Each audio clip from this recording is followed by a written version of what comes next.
As many guests have mentioned on Sex Talk, HIV can affect anyone, regardless of race, gender, sexual orientation, age, or ethnicity. As we've mentioned throughout the series, there are more at-risk groups, for example, men who have sex with men and Black African people who are disproportionately affected by HIV. However, this doesn't mean people outside of these groups don't and can't contract the virus. Around 48% of people living with HIV in the UK were exposed to the virus through sex between a man and a woman. Today, we're speaking to two people living with HIV who didn't think they'd ever be at risk of contracting the virus. Lizzie, who you heard at the start of the episode, and Raj. We'll also be chatting to Yasmin Dunkley, Testing and Prevention Team Leader for HIV charity Positive East. Sex Talk. Coming up on this episode of Sex Talk. Life kind of tragically got turned upside down, literally. My partner died very suddenly, which we then found out was AIDS-related. So all of a sudden I was sent off for a test and was diagnosed. So it was a very steep learning curve from my kind of ignorant little bubble in rural Lincolnshire. I mean, when I was diagnosed, the first thing people would ask me was, well, have you been with a man? And I know for a lot of straight men thinking, well, is someone going to question my sexuality? That is a big deal. Sex Talk. We're joined in the studio now by the woman who opened this episode of Sex Talk, Lizzie Jordan. Lizzie is one of over 30,000 women living with HIV in the UK. Welcome to Sex Talk, Lizzie. Thank you for having me. Welcome, I like your T-shirt. Thank you. So Lizzie's T-shirt has got "Be Kind" on it. Yeah, for anti-bullying. Yes, definitely. And I think that's something that will be the theme of this episode.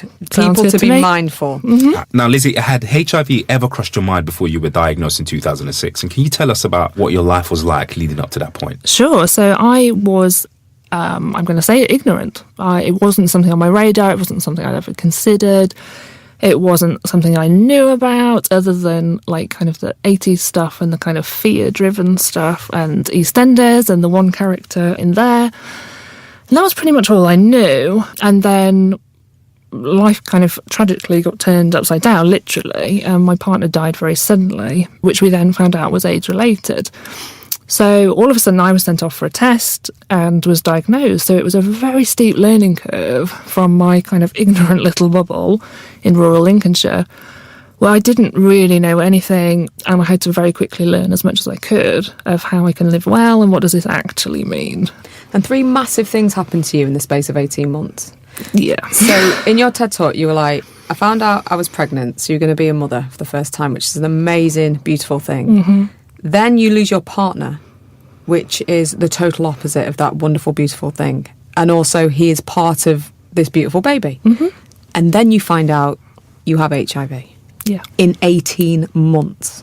Your whole life turned right around.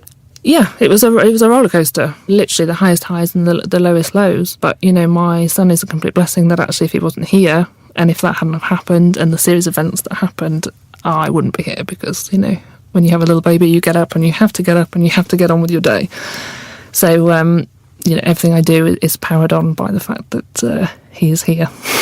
Yeah. Amazing. Your angel. Now, how did you feel once you were diagnosed? Like, you know, what did you do from there? My son was about 18 months old when I was diagnosed, so I was still breastfeeding at the time. So that was when I was first given the news, it was like, oh my God, like he is going to be, and it was nothing about me. It was like, we need to get him tested. We need to get, you know, what about my son? And he's negative. Yeah. So by whatever, you know, whoever was looking down on us, he's negative, he's fit and well, and he's amazing. So then it was like, okay, now I need to think about me, and what does this mean? But wasn't a test offered to you when you were pregnant? So we lived in London at the time. Most of my maternity care happened in London, and then we moved up to Lincolnshire for delivery, and for the year, the plan was to be up there for a year. And we don't quite know what happened, but notes didn't get transferred. We don't actually know whether the test that was done during my antenatal care, what the result was. It's gone missing. Oh, wow. So you had the test, you just didn't get the results? Yeah. So we don't know. And actually, I didn't, at the time, I could have kind of gone after that, but it would not have made any difference. And I was like, you know what, do I waste my energy trying to find out? Because actually what's happened has happened. And I'm quite pragmatic in that way of actually, is this going to serve me? Is this going to help?